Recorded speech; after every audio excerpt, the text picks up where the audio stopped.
guys, Asher coming at you today, Raid Shadow Legends. Welcome to the video. I'm glad to have you all here with me today.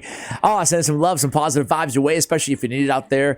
Listen, guys, we're gonna do it today. We're gonna cover the most disgusting, lockdown, 100% control combo. It's sheep everywhere. We are herding the sheep today, ladies and gentlemen, for better or for worse.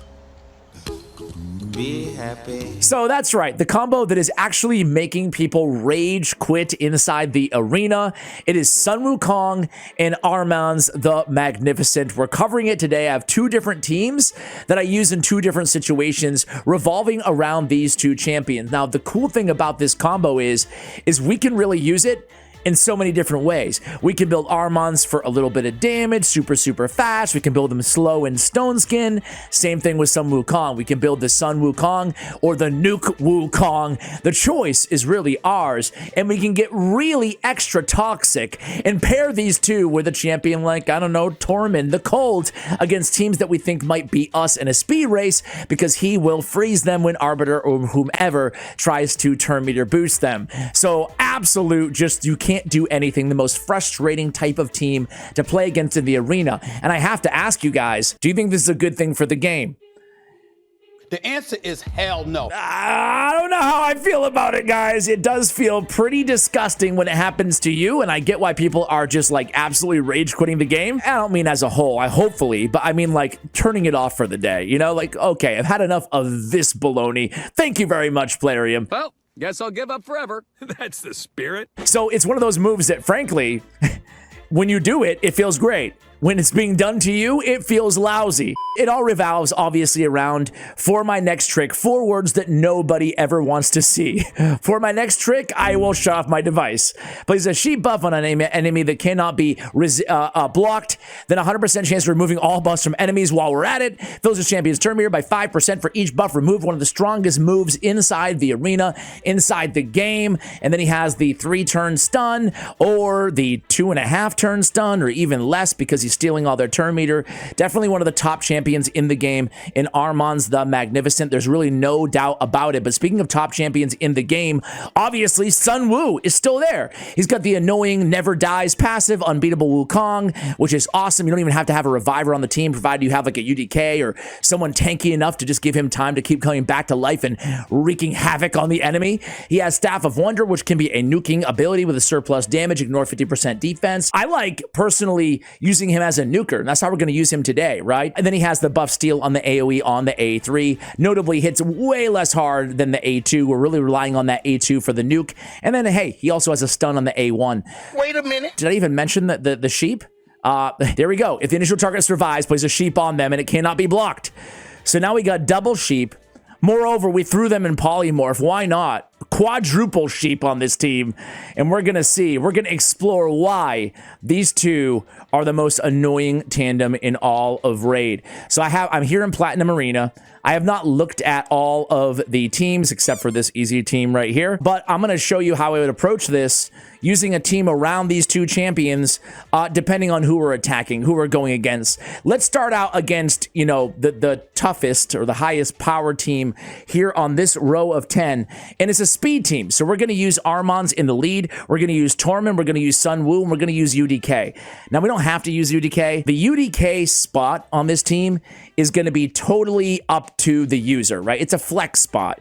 It's a utility role. So we could put like a Stone Skin Reviver in there. We could put Ursuga in there, Warcaller. We could go with another control champion. We can go with another nuker. There's so many different ways you can go depending on your account, but I think that UDK, I mean, he fits in like every team, right? So here's a go first team. They've got Baron. He's scary, but we have unlimited control. And of course, I'll show you the builds on all these champions at the end of today's video as well.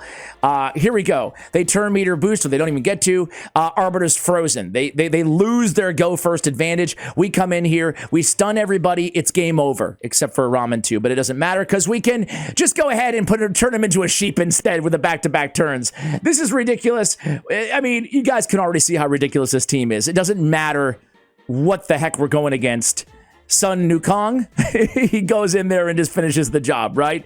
Okay, let's go against this team. At least this team has a warlord. Actually, this team is a lot better than the previous team, so let's face them, right? Let's face them here. It's not going to be an issue. We're going to freeze them before they even... Oh, they're all in stone skin. Okay. Well, guess what? It still doesn't matter, guys. It still doesn't matter. Go ahead. Have your fun. Buff. You know, try to kill me. You can't. You're frozen. Humans, what have you learned? Okay, that was a tough... That could have been a close call. I'm not going to lie to you guys, but we're still here. I'm still standing. So this is why we get into... This is where we get into the downside of this team as well, which I'll show you guys in just 1 minute here. So first, let's go ahead and go in. There's nobody... yeah, there is. There's somebody that we can stun. And she doesn't get stunned, unfortunately, but it is what it is. Here we go. We have UDK just eating up this damage. Even if some Wukong goes down, we're totally fine. Luckily, we've been able to avoid here the lizard. Let's try to provoke him. We don't, but it's okay. Let's try to just keep chipping away at him, though. Decrease that turn meter, make sure that he doesn't get a turn. We did freeze them. We do get stunned. That's unfortunate. Armanz on the other team as well. Nothing we can do about that. Go ahead. Kill Sun Wukong. That way he can actually come back to life and get a turn earlier, right? They reduce our cooldowns. Things are not looking too good here, guys, but it's okay. We still get the perma-freeze on the team. We still have ultimate control, right? And again, this is, you know, this is a big boy team that we're going against. No big deal, right? So again, we're freezing. We're freezing again. Lockdown freeze. Going to go ahead and target stun. Now you can see the tables are turning. Finally, we get an opportunity to actually get into our abilities here because Warlord has had us on lockdown thus far. Now we can go in, we can start stunning everybody with Armanz, right? And now we can sheep somebody. Who do you want to sheep? It doesn't even really matter, but I'm going to sheep the biggest threat, right? And now let's come in here and try to kill the nuker. We do. Nuker down. Everybody's controlled. We can auto from here on out, right? And again, I'll be real with you. We could have lost that battle, right? If we didn't get on those freezes, but that's why we have a tournament on a team like this. Now, I haven't shown you the builds yet, guys, but there is a problem with this team that I want to acknowledge right out the gate. We don't have enough accuracy to go against the tankiest, best teams in Plat or Live Arena with a team like this. I'm rocking around probably 550 accuracy, I want to say, on Armanz. I could be way off. We'll look in a moment here. I'm rocking around 400 on some Wukong, and then Tormund's probably around 500. It might sound like a lot, but it's not enough, right? We need to be around 700, 800, 900. That's why against tankier teams, I switch things up and I run Yoshi the freaking drunkard. That's right, Yoshi the drunkard. So let's go against a tanky team here. There's a Sify, Rotos, Sun Wukong, UDK team. Let's switch things up a little bit and let's go with Yoshi. Why Yoshi? Well, A, I have him fully empowered. Sometimes I just really want to slap him. The bad thing about Yoshi is his base speed is very low for a guy that we really need to go first. 103 base speed. We don't like that. However, Battletoast is one of the best opening moves in the arena. Increase attack, increase accuracy, and a true fear on all enemies. 100% if they're under increased attack. So the reason I love Yoshi as a setup here is because, well, frankly, Nuke Wukong needs increased attack in order to kill tankier units. And everybody needs increased accuracy because in order to build everybody fast enough, and in Sun Wukong's case, so he hits hard enough with enough crit rate, crit damage, I had to make sacrifices somewhere, and I made it on accuracy. Thus, an increased accuracy really mitigates all of that. So now everybody's under increased accuracy. Here we can come in, and we can actually turn meter steal first with the greatest hits. We can come back around, get a second turn, and turn UDK into a sheep. Already, a tough team, not that tough. Right? Not that tough. Let's go ahead and poke at Sify. We kill her. Done. This game is already over. Right? Even with Rotos the Lost Groom, we have UDK. It doesn't matter. They can't really do anything at this point. Sify's down. They do have a Nuke Wukong maybe on their team, but it doesn't matter. He gets turned into a sheep. Polymorph off of the blessings. Immediately, it's lockdown control. This is why I love, it doesn't have to be Yoshi the drunkard, but I really do love increased accuracy. Why? Because it allows you to actually build champions to where we can err on the side of speed and or damage and be able to mitigate the accuracy that they also require, right? It's tough to get everything, every stat on every champion that you need, right? But this is like, It's ridiculous. This, honestly, right? This combo. Let's go in.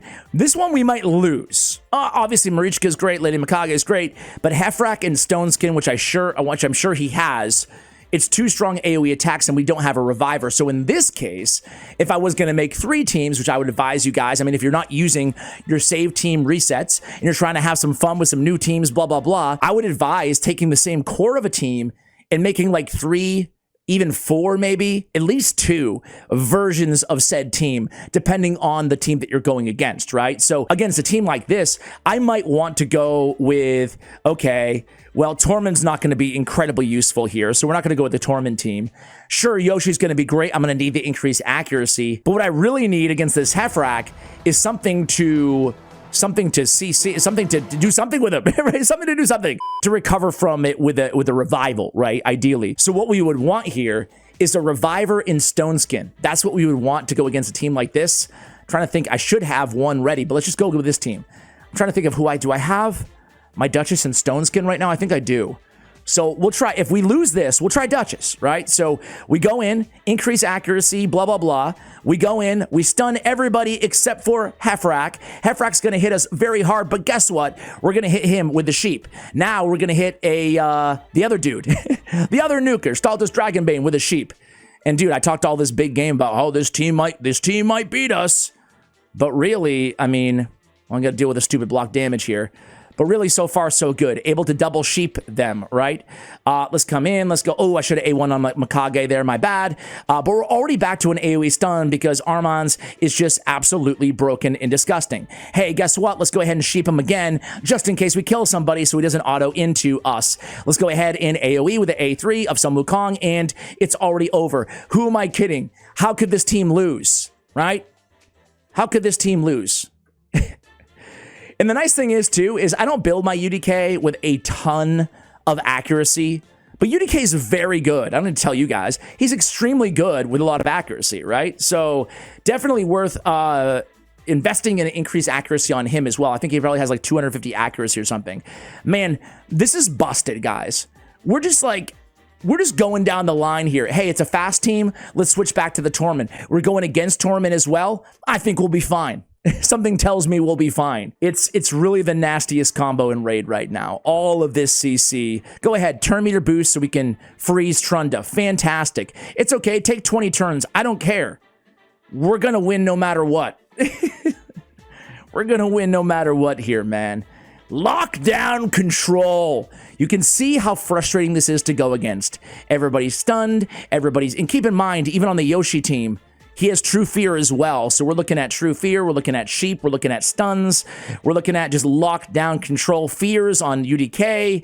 It's just so much CC. Even with Polymorph being a thing, we just have so much of it that we're not too scared, right? We're not scared, man. It's insane, guys. Let me go ahead and show you the builds really quickly that we've used today in the video, right? UDK, we have him super, super slow and a bunch of stone skin. It's not my best gear. It's not my worst gear. We have him at 90k HP, 6700 defense, 120 speed, and some resistance, 565 resistance. We do have, to get there, we put resistance on the banner, defense, HP, stone skin on the ring. We have him in a 7-piece stone skin right now. We have defense percentage on the boots, HP percentage on the chest, and defense percentage on the gauntlets. I think all things being equal, I would trade one of those defense percentages for an HP percentage, but I'm just working with what I had available. Some Wukong, I have him in a nuke build, but in triple perception, so he has at least some accuracy, right?